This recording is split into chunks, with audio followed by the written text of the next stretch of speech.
گفتن هر کدام از شما وقتی دیده که یک انسان در کار گناه باید که بره به دست و همون را از گناه بیرون کنه، نگذارش که وای برادر شما یعنی که جهنمی شوه، بدبخت شوه، خار شوه، بیقدر شوه، بی آبرو شوه از روی گناه کردن. هر یک مؤمن و مسلمان این وظیفه شد که دیدی که یک برادر در گناه در کاری بده باید به دستت برای از همون گناه بیرونش کنی. فإن لم يستطع فبلسانه.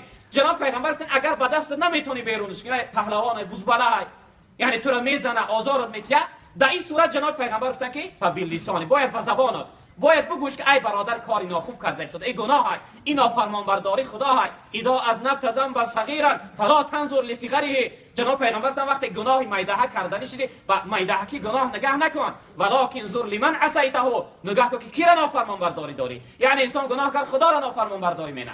وقتی که دیدی که گناه کرده است بتونی به دست بیرونش کن، به دست نمیتونی به زبان باید بگوش